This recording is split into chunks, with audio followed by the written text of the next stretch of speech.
That I forgot the water. I return in a second. Good start.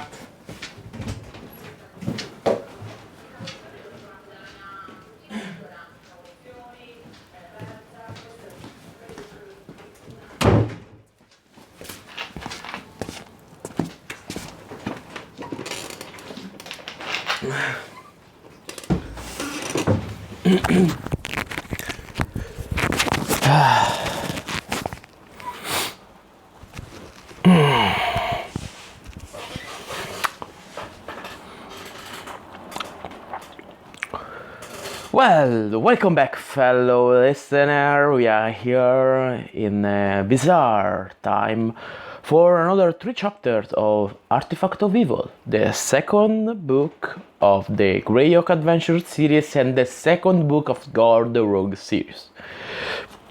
If you didn't know, the Greyhawk Adventures Guard the Rogue series is set in Greyhawk, as the name said. The first setting ever created for Dungeons & Dragons, the most notorious role-playing system. Said that we have to...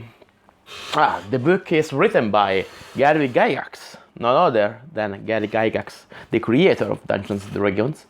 And, well, last time we discovered some info on where is Guard, what he can do with Curly and Galler, the lore.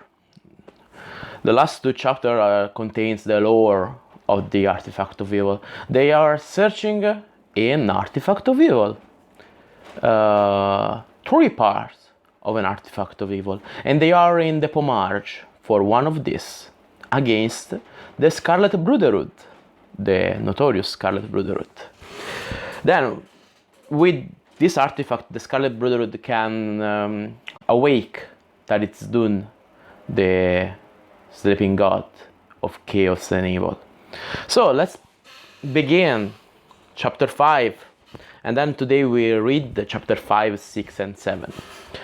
Well, it's a pretty long chapter, 17 pages. Whoa, a lot of long chapters here. Okay, good. Let's try. So, chapter 5. The second news dropped so suddenly that Guard was unaware of it until he was strangling only his instinctive grab for the slender cord encircling his neck saved him from a broken neck as he was jerked from his horse. The animal made a frightened neighing at the sudden removal of his rider.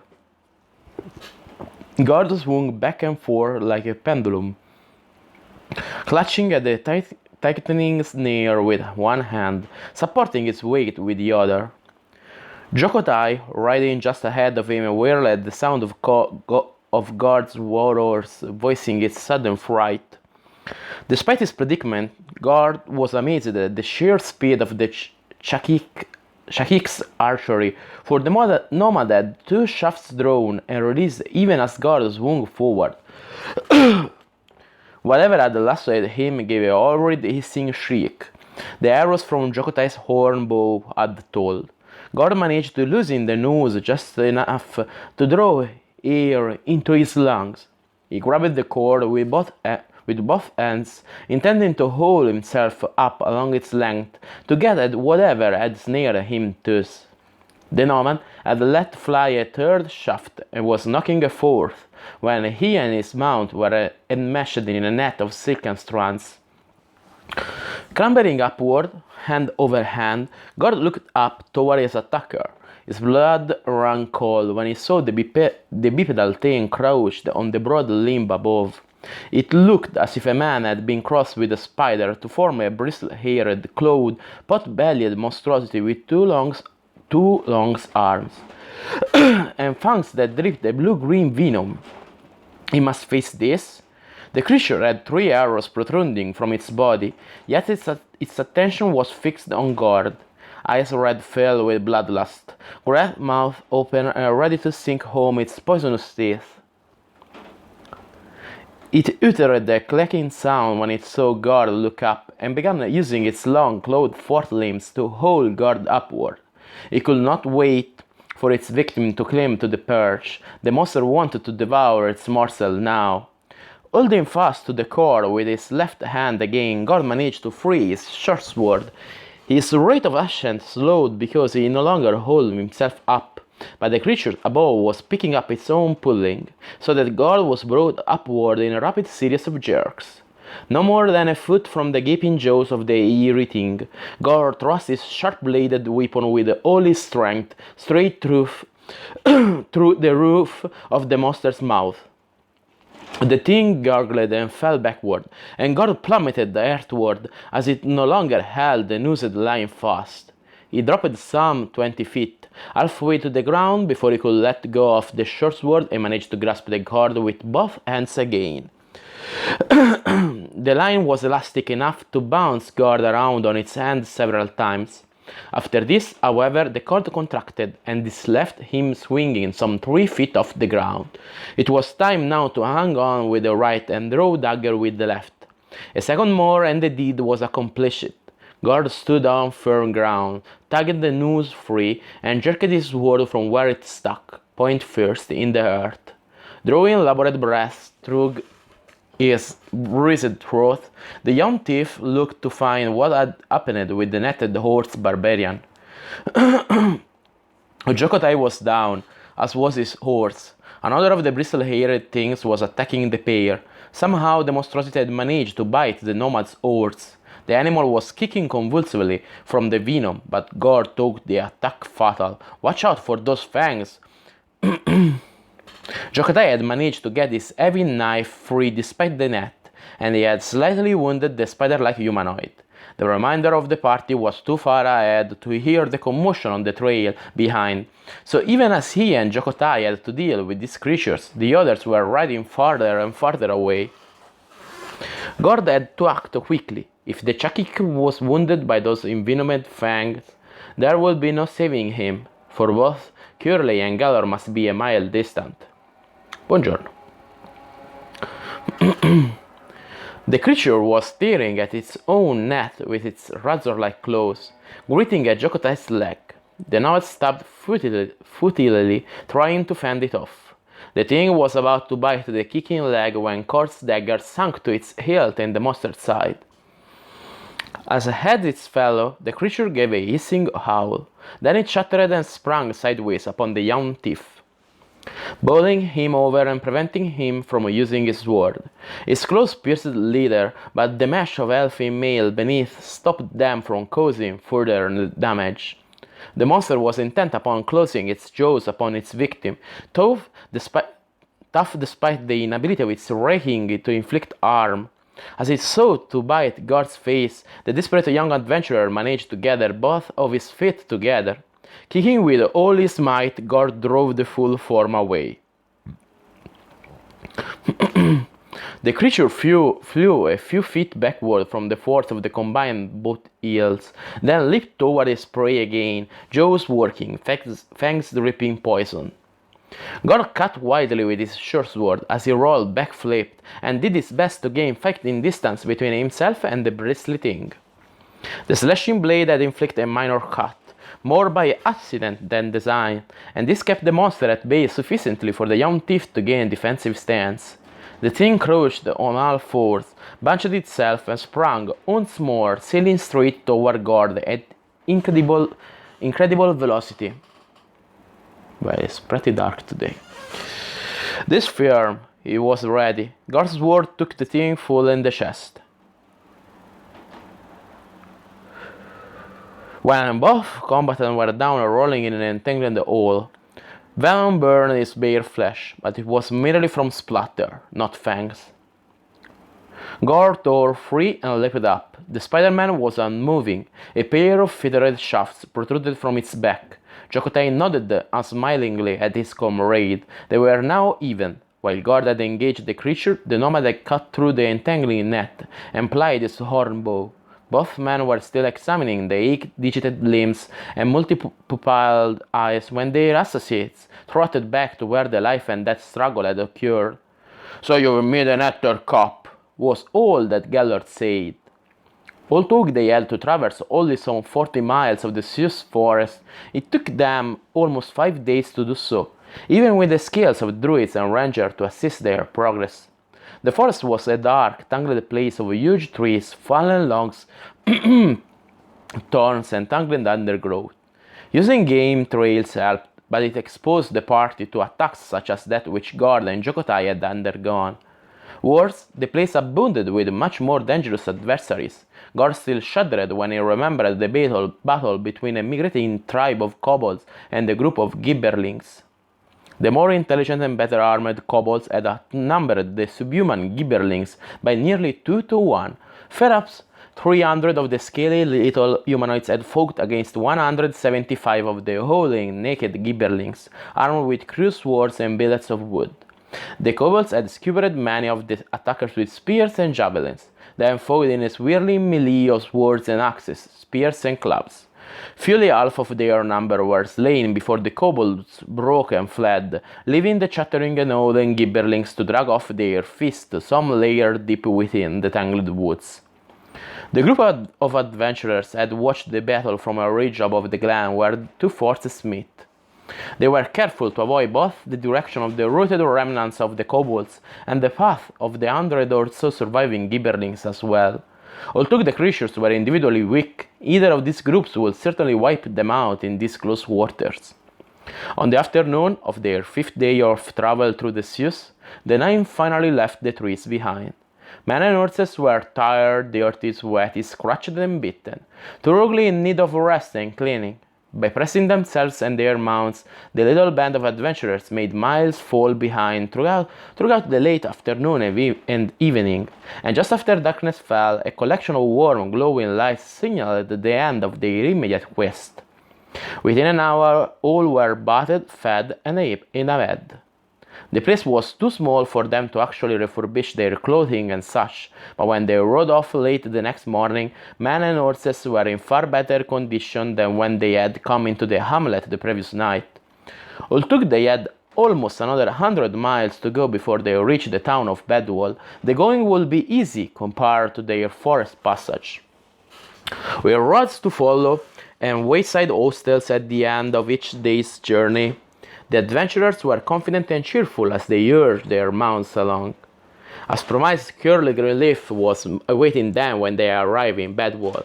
The 9 rode into the courtyard of the Brass Ball, a large inn situated at the western end of the town. As typical of all metropolitan communities, Bedwall's officials took count of their citizens periodically, and according to what Gord had been told, there were some 5,000 souls all told.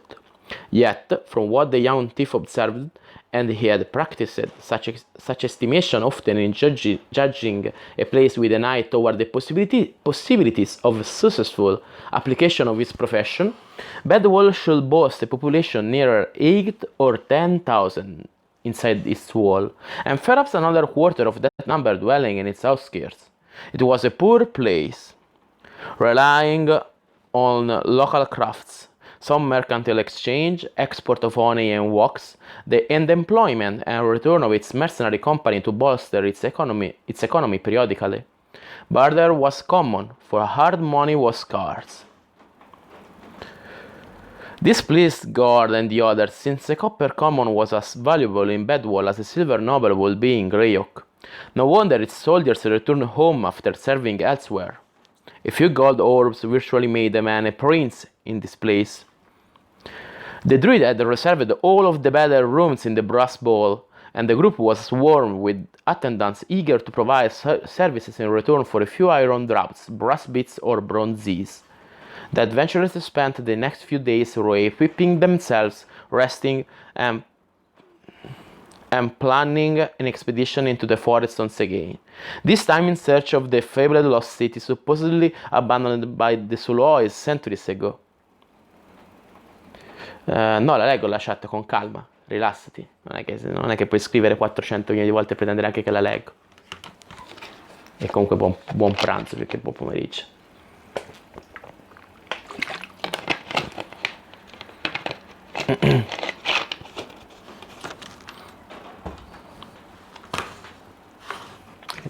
sto leggendo, mi è anche difficile seguire la chat.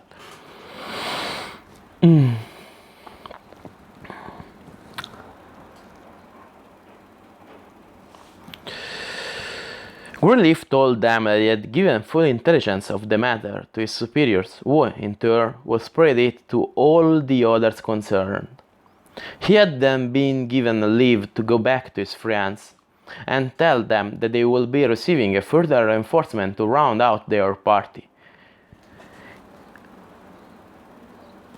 In any event, Curly told them, we must not appear to be anything more than a band of adventurers seeking some treasure and excitement.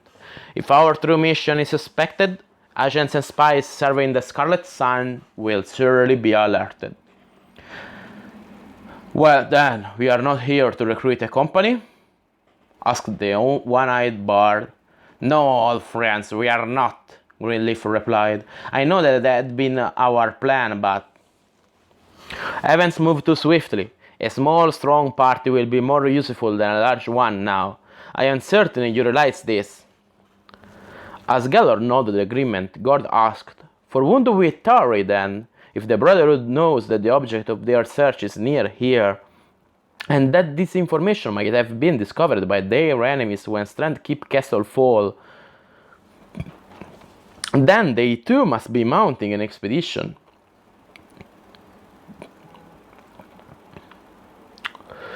There are two servants of the Circle of Eight here, agents who have no little skill and power in human terms. One is a Dwemer crafter of high standing, the other a knight of renown who left his clerical studies to take up his sword and lance against evil, the druid explained. This, and that the two are sworn foes of the Sulois cause and the dark Taris Dune, is all I have been told. We are to meet them here, not later than day after tomorrow. They will be recognized by their holy symbols, the silver unicorn horn and green tree. If they do not come by the time appointed, we are to push on without them. That could prove difficult, however, for the Cavalier is the one who possesses knowledge of that region of the Zeus which we must explore. How comes a Cavalier, Jokotai inquired, to have read of such a tangle as that forest? It is not chivalrous to trek in woods. Greenleaf shrugged. Who knows what purpose she has been serving here along the wild coast? He paused in thought for a moment, and his one-eyed friend suggested a possible reason. The Circle of Eight is known to me, Curly. Those who sit on its uppermost tier are always seeking after treasure, for whatever purpose they might have. Could it be that these two were after the legendary city and this fabled hill of gemstones? Gellor smiled at the group. That my comrades would explain their purported knowledge of the Zeus. Speculation leads us nowhere. The normally taciturn Ainkosi said, we will find out soon enough, or else we will not. I think we should find another guide, just in case these two fail to materialize. After agreement from Jokotai, Moon, Patrick, and even Gord, the druid consented to a cautious search on the morrow for a possible guide. The problem took care of itself, however, when they descended to the inn's common room. A nondescript fellow arrayed in the garb of a mercenary, plain clothing, leather, and well-worn weapons, stood up and approached them. Your pardon, good folk, he began with a slight bow, but I could not help noticing your determined nature and capable appearance. I am Blanc, a fighter and explorer for hire. There is little employment here in Bedwall at this time, and if you are mounting an expedition which could use services such as my own, I am available and would be most grateful. A sword is no rare commodity, Gellor said flatly. What makes you preferable to any of the dozens of others available? Gord was surprised at first, for the one-eyed bard had made no denial of their purpose. On second thought, Gord supposed that their appearance was such that no denial would have been effective, and would only have drawn suspicion rather than avoided it. As a party of adventurers, they could have any of a score of reasons to be here, the young thief observed the mercenary as he replied. I fight well, I am familiar with this area too, knowing the land from Highport to Warwell, Sush Forest to Woolly Bay. Having been raised in the woodlands, I hunt and track with some skill. As a man of professional ability, I am independent and need no advance payments, other than equipage suitable for whatever mission is to be undertaken, for I seek out save a fair share of any gain I have assisted the company in attaining. Curly Greenleaf was studying this man. Blanc, he said his name was, as he spoke. Gordon noted this careful scrutiny. There didn't seem much to see. Actually, the young thief thought. Being used to observation of this sort himself, Gordon assessed Blanc immediately as a capable chap. The eyes were hard, although his face was seemingly mild. He had light brown wavy hair, hazel eyes, skin tan, sun and wind as one would expect from a mercenary who spent much time in the field. His clothing and light armor were old but cared for properly and in good shape. Lonsword and Doug showed signs of having seen much employment but were likewise clean and polished. He was not without flaws, God estimated, although his spirit would be lean, with more drabs than nobles within it. Blanc, is it? The druid said rhetorically. Well, sir, we just might have need of your services in a day or three.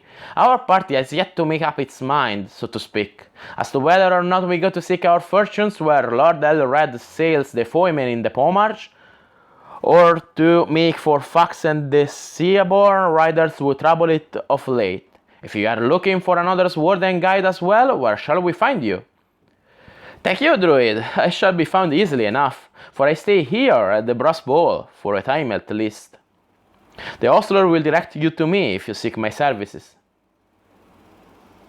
I am the man if you face danger, and want to staunch fighters at your back. So saying, Blanc the mercenary nodded, bade them a good day, and strode to the hall beyond. What think you? Curly asked Geller. Fortuitous for us he should be here and volunteer, perhaps too fortuitous. The one-eyed adventurer replied, He is not as fine a swordsman as I, Jokotai said, but he has a steel to him which tells me he is a tough adversary worthy of the contest. Still discussing the pros and cons of accepting Blanc into their party should the need arise, they trooped out of the inn to go on the various errands. Many small details needed to be taken care of before they departed the walled town for their dangerous quest into the fastness of the wild Zeus forest. It took only a little time for Gord to feel something wrong. Eyes were watching him. Having put many a prospective mark under surveillance himself, the young thief instinctively knew when others were marking him. Gord had separated from the others, intending to look for a few things particular to his own wants. The marketplace in Bedwall was strung out along 3 axes that met in the open square. His watchers had certainly picked him up at the place and followed him to his present location along one of the side streets. Gord tarried, peering into windows, spending time inside shops, and generally doing nothing that a casually browsing shopper would not have done. Meanwhile, he tried to discover the identity of those who were observing him. No success. Whoever they were skilled at their heart.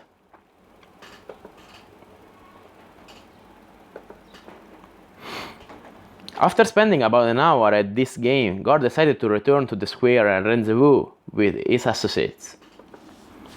By doing this, he finally managed to discover that there were 2, possibly 3 men following him. One was ahead now, so that meant that another was somewhere behind him. Another inconspicuous figure moved back and forth across the narrow street, occasionally coming quite near to Gord, because he had not done so before. Gord supposed that his followers were becoming overconfident and careless, playing a game among themselves for their private amusement.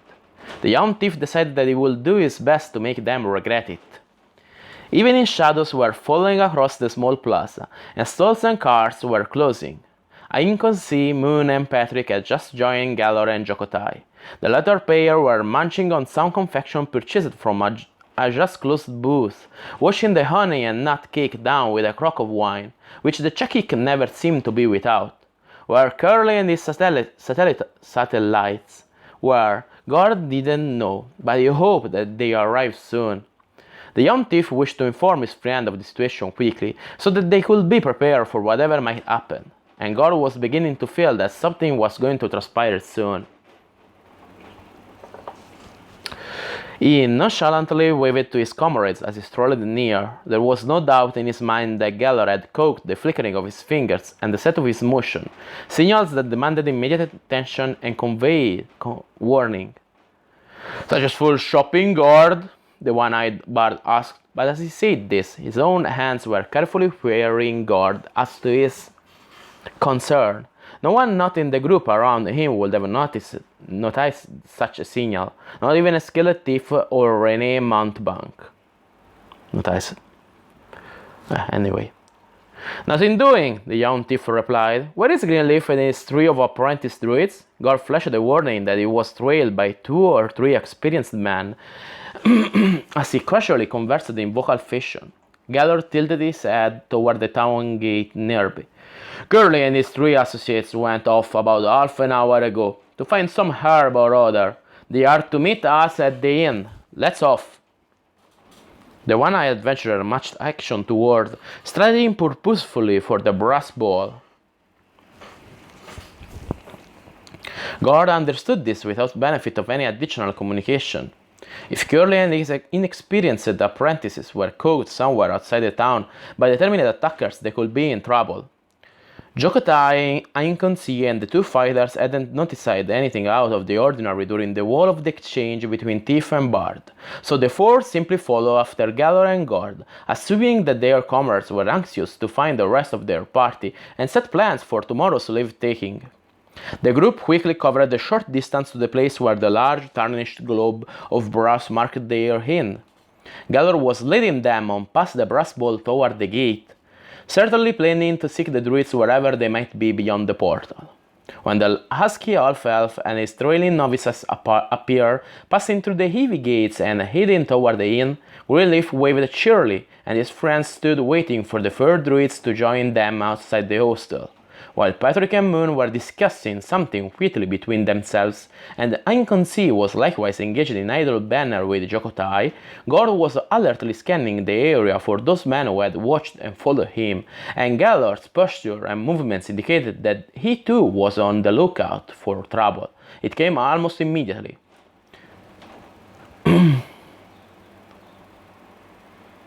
"Watch yourselves, damn charts!" This was spotted disdainfully from a well-dressed horseman exiting the stable-yard of the inn. He had nearly ridden down Ainkonsi, and as he cursed the dark warrior, he kicked his booted foot at the Chakik next in line. There were 5 or 6 other horsemen behind the first, all coming at a trot now and drawing their sword. "Silly shit!" Jokotai said indifferently, levering the man from his mount by means of his own extended foot. The fellow crashed heavily to the paved roadway, standing but still trying to unsheath his longsword. Gord and the rest scattered as the riders came up, blades flashing, trying their best to trample and hack the man before them. One managed to ride his own comrade down, just as the fallen man was regaining his feet and had his sword in hand. A horse flailed its hooves at Gord as its rider reined it back hard, slashing and wounding the Chakik barbarian who had so rudely unseated his attacker. Gord ducked under the animal before him, thumping its belly with a balled fist as he did so, then rolling and tumbling clear.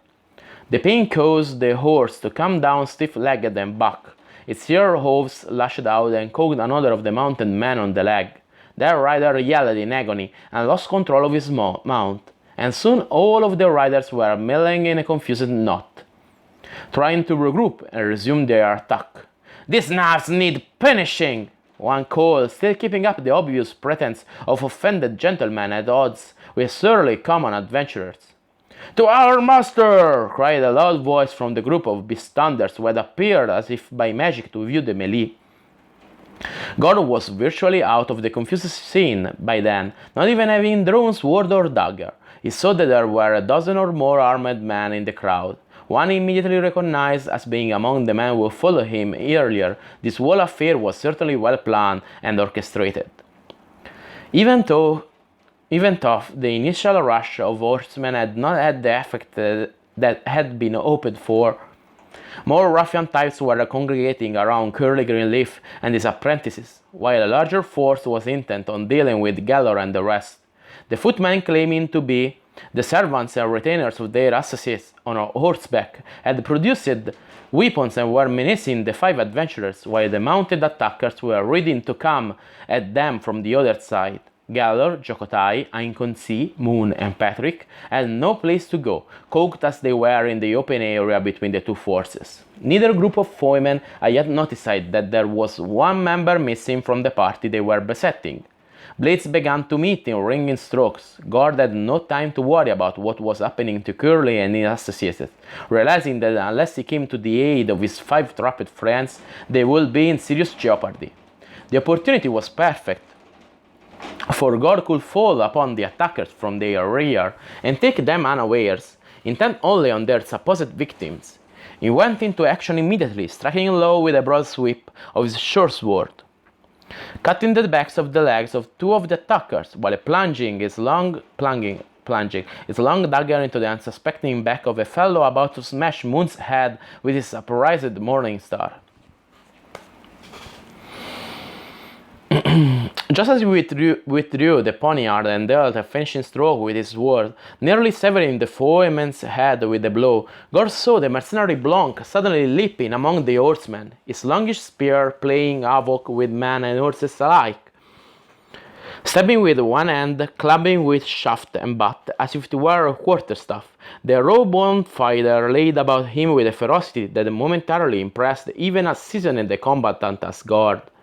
The riders were confused and scattered by the attack, one crushed beneath his fallen stallion, another dripping blood from a long gash inflicted by the keen blade of the spear, a third trying to halt his stampeding mount, and the other 2 relying atop panicked and bucking steeds.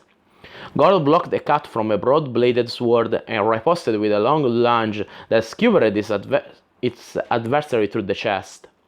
Gallor and Ainconsi were fighting back now with confidence, not having to worry about their backs for the moment. Patrick and the Bleeding Moon held one flank, while Jokotai was actually single-handedly driving a bunch of attackers backward on the other. Gallor was engaged with a pair of hard-beaten opponents who were pressing him severely. Gord wounded one of the pair so as to distract him sufficiently for his one-eyed friend to finish the deed and concentrate on the remaining opponent. Of the original gang of ruffians who had beset them, at least a half-dozen were dead, as many sorely wounded, and most of the others bloodied to some extent. Being what they were, they broke and ran. Several more of the thugs died in the process, but the remainder made good their escape, leaving their dead and wounded to whatever fate befell them.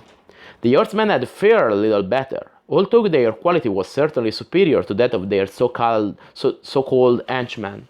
Gord noted that somehow the doughty Blanc had managed not only to remain alive, but was still carrying the fight to his mounted adversaries. Of the 7 who had begun the fray, 4 still sat atop their steeds and fought. It was nearly impossible, but the lone footman, armed only with his spear and incredible courage, kept them at bay and managed to occasionally deliver a solid attack upon one or another of the riders as well. Gallor ignored the wall, running past to see to the safety of the druids, for they were still engaged in melee with the ruffians who had attacked them. Gord sprang higher, landing on the rump of a startled horse, feet first. Before the animal could react, the young thief had cut its rider's shoulder with a sure sword stroke, and vaulted to a similar position atop the next horse. With a shining stroke of his dagger, he took its rider out of combat, the narrow blade penetrating the exposed place under the man's armpit and killing him. As the horse whinnied and reared, Gord was often striking the whiters of yet another of die animals, using the flat of his sword to send the horse into panic. "Thanks, comrade," the spear-wielding mercenary said as he tugged the weapon free from where the horseman had impaled himself on the heavy-bladed shaft as he fell from the bucking gelding. "That does for the lot." That lone survivor of the 7 mounted attackers had indeed spurred for parts unknown. Gord didn't waste time in conversation. "This way," he called to Blanc as he ran to the place Gallor and the rest now battled. There was no further work for his red-stained blades, however, or for the deadly spear that the mercenary plied. By the time the two men came to reinforce the rest, the few remaining attackers had dropped their weapons and were begging for quarter. At about the same time, a large squad of Die City Watch arrived, crossbows cocked and at ready. "Lay down your arms and cease fighting!" The order was given somewhat uncertainly by the captain of the group of city guards, for he was wise enough to recognize a tenuous situation when he saw one.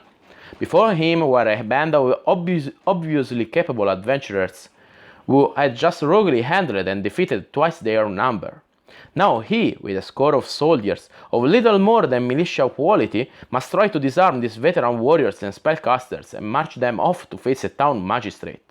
As the man feared, his command was greeted with something other than compliance. "Arrest this loot here, if you will," replied a tall, muscular man with a black eye patch.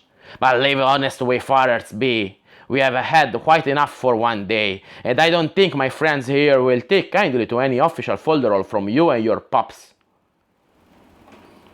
The officer did his best to hide fear under a stern countenance, and the men with him made aggressive sounds and held their weapons menacingly still, but the captain knew that none of this posturing was having any effect whatsoever. Grumbling and threatening to return with the full weight of Bedswall's watch behind him, the fellow herded the coward ruffians into a bunch and made do with that bag. After sternly ordering the innkeeper to see that the bodies scattered in gory pools around the front of the brass ball were neatly stacked and left undisturbed for official investigation, the captain hustled his prisoners off, leaving guard and his associates to their own device. "Get everything together quickly," Colonel Greenleaf said with finality. "It is absolutely necessary that we leave here immediately. You have 10 minutes to be ready. If you aren't here, then I leave without you in the appointed time, understood?"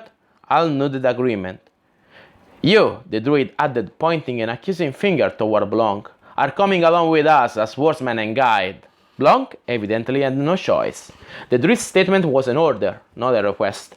The mercenary didn't object, simply nodded, and turned on his heel to gather his belongings from the inn. The die was cast. End of chapter 5.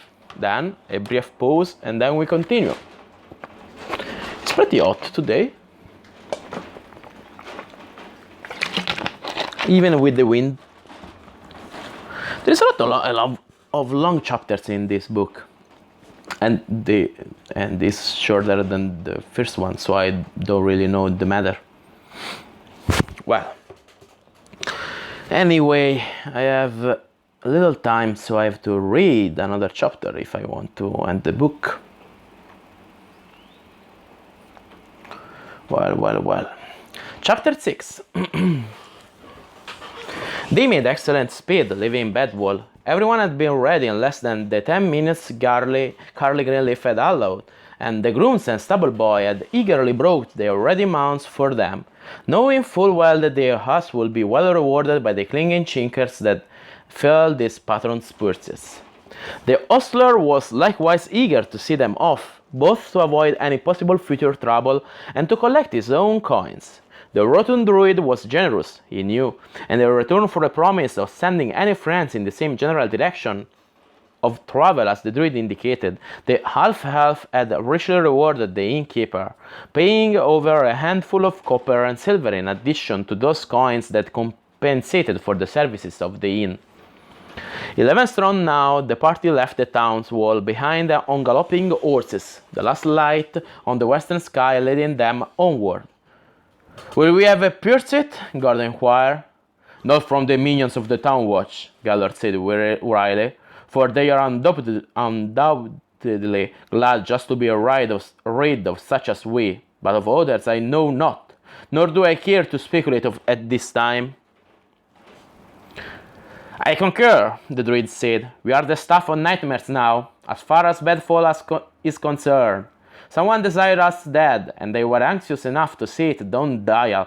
They allowed their tools to assault us in the midst of the town, reckless of consequences. The lord of the place will be congratulating themselves on our departure, and not at all eager to follow. Any other troublemakers will be on our heels, and Bedwall is left undisturbed once again." It grows too dark for such a piece, noted the Chakik nomad, Chakaik, non so, I didn't know if is Chakaik or Chakik. I go with Chakik. Chakik, I really don't know. Coming from a horseman such as Jokotai, this was a warning worth heeding. Agreed, Greenleaf replied and called for the party of adventurers to slacken their reckless pace.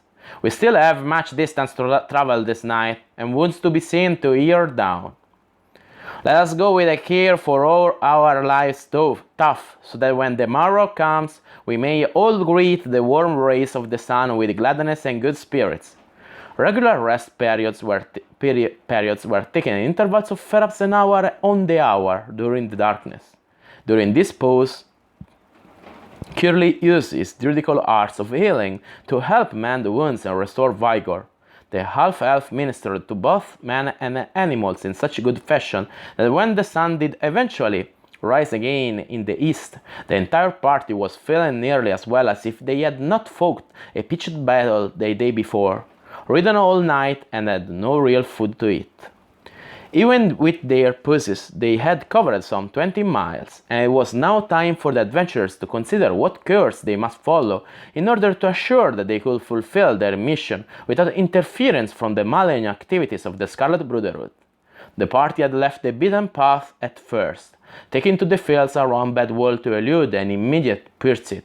During the course of the night they had come upon another track, and they had followed this path, for it led in the direction of the Sioux forest, and made their travel easier and quicker by far.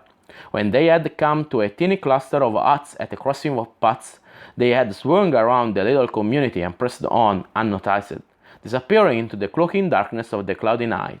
They were now quite near the verge of the dank and foreboding woodland, and no sign of man or his works was visible, save the faint traces of the rutted track they still followed. "There," said Greenleaf abruptly. The copse offers us shelter from eye and provides so small protection from marauding man, or beast as well. Let us go there and rest for the trials which must be faced when we enter the Sioux." None demurred, so the 11 riders were soon amid the trees of the small grove, removing saddle and tack from tired animals. After seeing to their mounts, the adventurers set about preparing a repast for themselves. Then, with sentinels posted in pairs and a smokeless fire burning, they settled down to rest for the remainder of the day and the coming night as well. The light of the next day's sun will find them deep within the shadowy depth of the fell Sioux forest, and each man knew that this opportunity was not to be lost. Before the afternoon shadows were long, all save the 2 sentries were asleep, stomachs full, dreaming whatever dreams each held within the limitless expanses of his own mind. Gord was one of the 2 standing watch, and it was he who first saw the 2 riders heading directly for the copse of trees that sheltered the band, following the faint tracks the riders had left behind when they came to this place. "Patrick! Shh!" Gord called softly to alert his fellow guard to the approaching pair. "See there! Rose, Carly, and Gellor! Quick now!" In a minute the whole party was awake and alert, watching as the 2 riders came ever closer. They were but a bow-shot distant now, and Gord could discern that one was a woman, the other a man. Oddly, the former wore armor, while the latter was garbed in nondescript robes. No amount of observation could discover any others with the 2.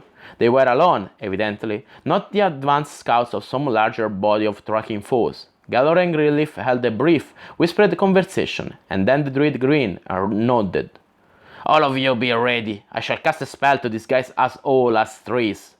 Circle around you clearing here, and leave the horses be.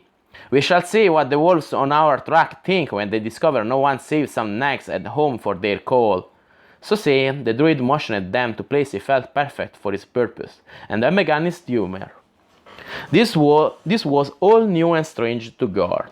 1 minute he was himself, and the very next he was a tree, but one that could somehow see. He felt his arms, legs, and body, yet he had roots and leaves too. He sensed other human trees also, and could actually observe such growth where once Ainconsi and Gellor had stood. A bird fluttered its way onto one of his outstretched fingers, perched and twittered its little song. God wished to smile, but the hard bark of his skin wouldn't allow such freedom. This was a perfect disguise beyond all of the arts he had ever learned. The pair of horsemen, horsewoman and horseman rather, entered the now smaller glen and reined up short. "This is a stranger day, Oscar." "Nay, Deirdre, not strange at all," I sniffed humor druidic. "At them!" shouted Curly Greenleaf, suddenly changing from an ash tree to his own true form, even as God was watching. Feeling instantly enlivened and free, God sprang forward, drawing his sword in the same smooth motion which brought him to a position ready to attack the interlopers from their flank.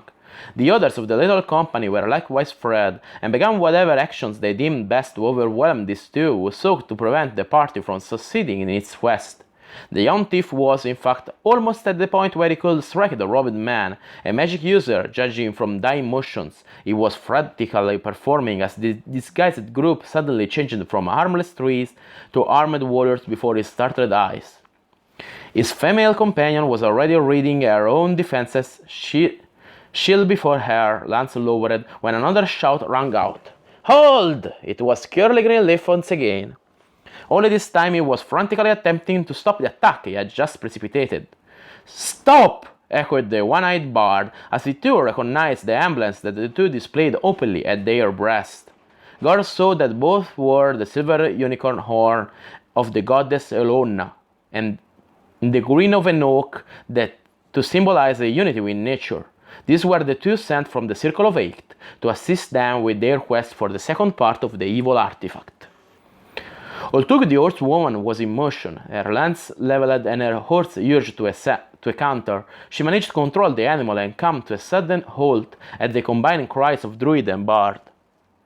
Likewise, her associate did not continue with his spell casting, but at the call for a cessation of attack, simply ducked and avoided God's faltering blow. All in all, it was a near thing, but no harm was done. Curly and his one-eyed friend were quick to make amends for the near-fatal encounter, explaining that they had been beset in Bedwall and were now doubly wary and perhaps a bit too ready to defend themselves. The magic user, Oscar, was not impressed by the whole matter, but his female companion seemed totally relaxed and unaffected once it was called to a halt. "You chubby trickster!" she cried to the half-elven druid. "That little enchantment you pulled on the two of us nearly did for me. And Oscar too, only he won't admit it. You are pretty good, for a man." God disliked this brash woman instantly. Gil was more like it, and a very pretty one at that. Not that it made any difference to him. She was too big, too much like a man, and too loud and sure of herself.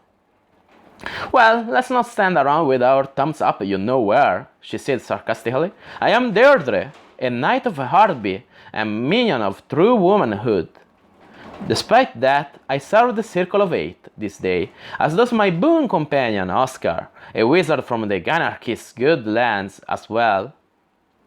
Here she proceeded to clasp each of the company's members' hands, one after another, bidding each greetings and success. Deirdre came to guard at last. "Well done, little man," she said as she grasped his hand in a powerful grip that would have made a man less strong whines. "You were near to striking poor Oscar a heavy blow when you recovered and held that stroke." She was at least an inch taller than Gord, even though he wore his high-heel riding boots. Her cool green eyes and tanned face mocked his challenging stare as she looked down at him. "You are a tough one, no?" she added. "Well, one day after we have done with this matter, perhaps we'll meet on another ground, and see what shall be seen." "Charmed, my lady," God replied with all the mockery he could muster as the girl knight turned and strode over to Curly Greenleaf and Gallor. "Let us hold council, us three," she said, "while Oscar makes his peace with our fellows and we become one company. There is much to discuss if we are to succeed in this mission." Both the druid and the bard seemed to be somewhat at a loss as to how to deal with a woman such as this one. If one of their fellows had acted this way, either man would have managed to upstart easily, but she was female and obviously a puissant fighter as well. Confident and condescending, this lady knight of the female-ruled free city of Hardby was dominating otherwise capable men simply by virtue of her sex. Females in any profession, thief, fighter, cleric, magic user, whatever, were not uncommon. They were accepted and given equality and full respect as a matter of course. Here Tough was a woman who was condescending to accept men as near equals, rather than expecting that males recognize her as one of them. It was indeed overwhelming. This part today. Okay, good.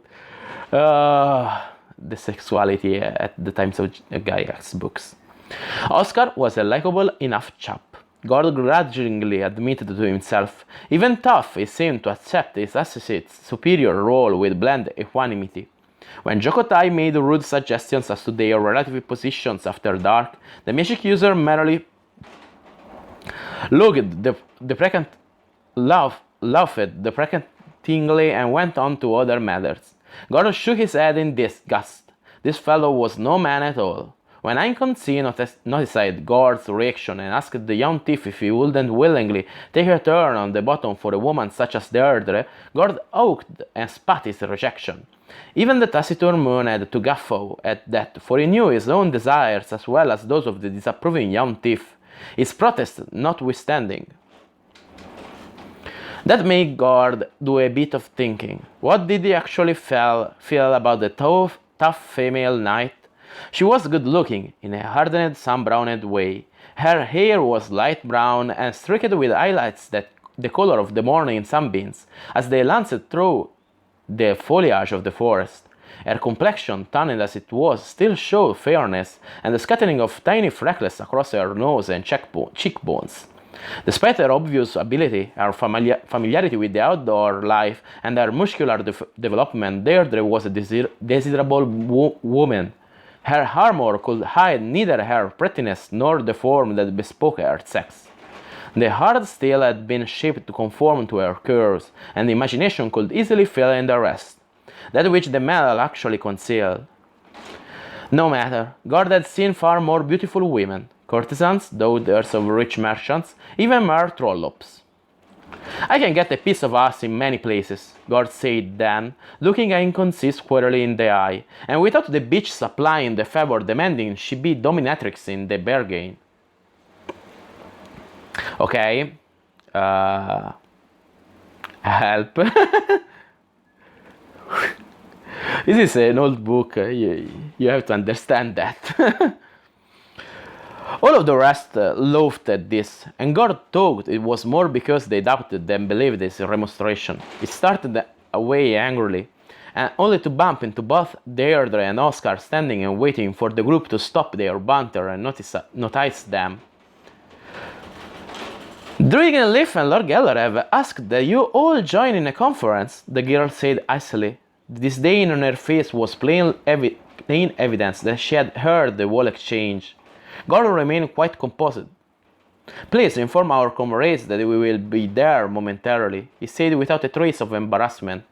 When Deirdre turned and went back to where the two men waited, her face was flushed, but whether from anger or shame, Gordon couldn't tell. The slight magic user grinned at the assembled adventurers, bowed slightly, and then followed his companion. Blanc made the number of the party 13. Nobody liked it that much, not even the rugged mercenary from what they said.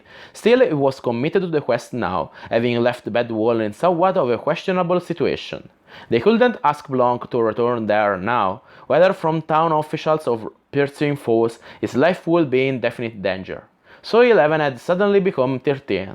A dozen men and one woman, all seasoned adventurers and veterans of many a tight situation.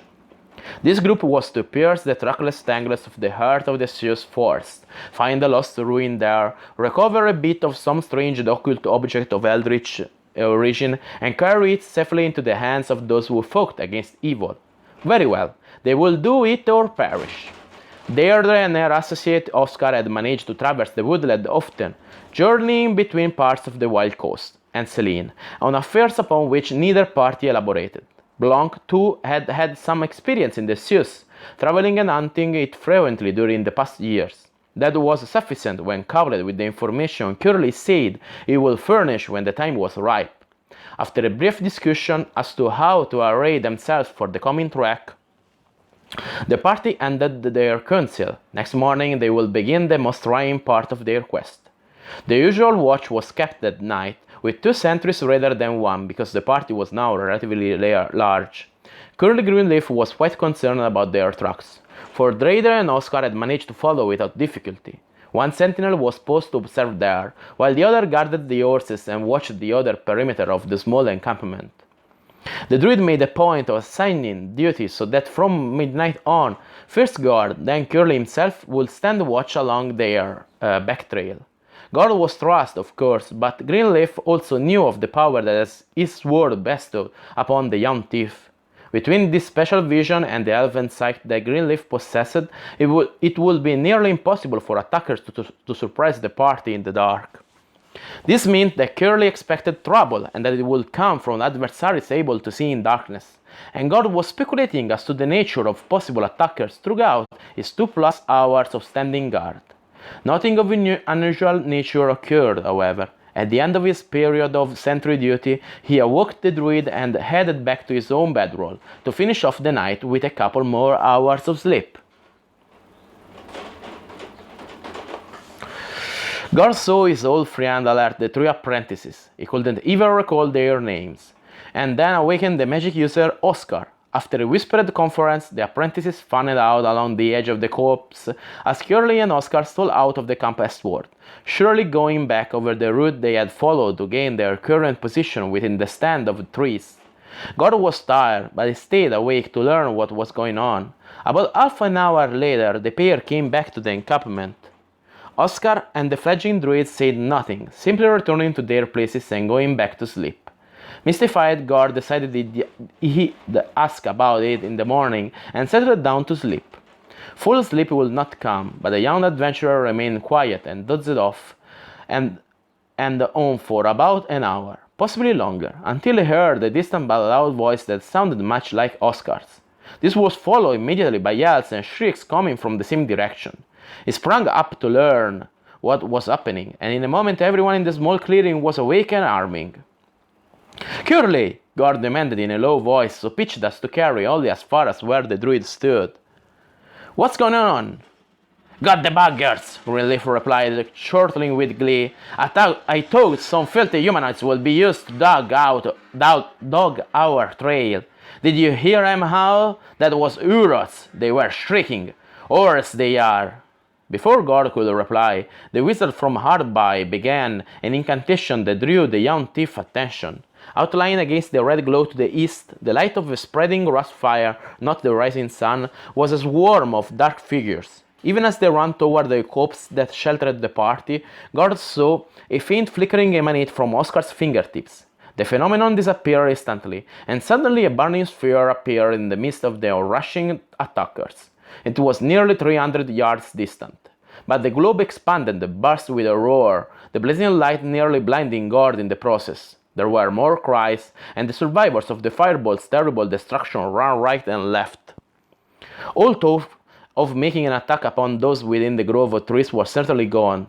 The grass and scrub growth was blazing now, 2 walls of flame moving outward and toward each other. Guard was glad not to be on the receiving end of whatever the druid had done, let alone Oscar's deadly blast of magical fire.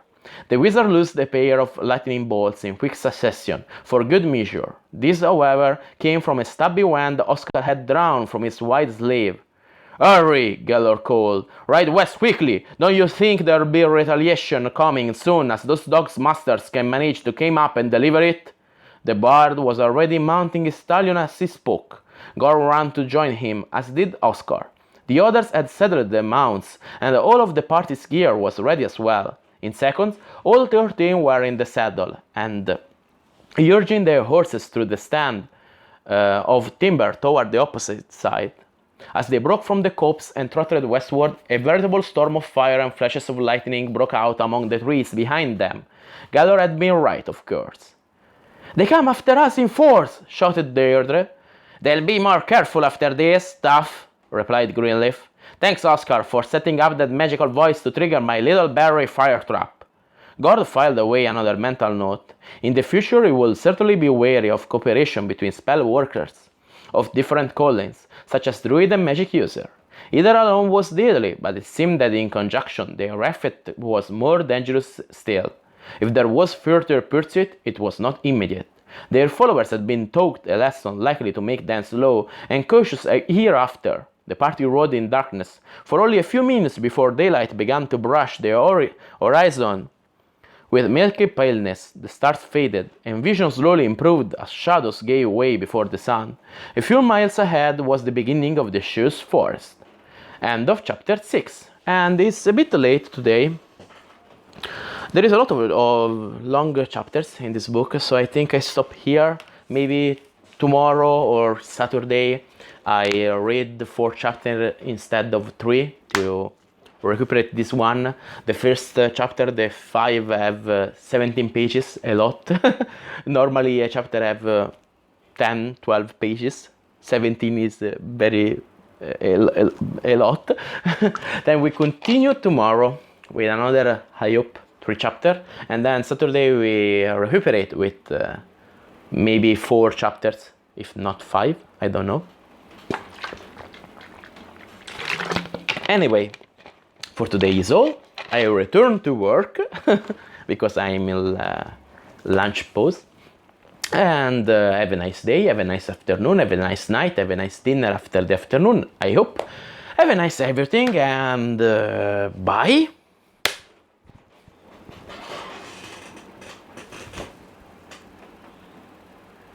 Nope.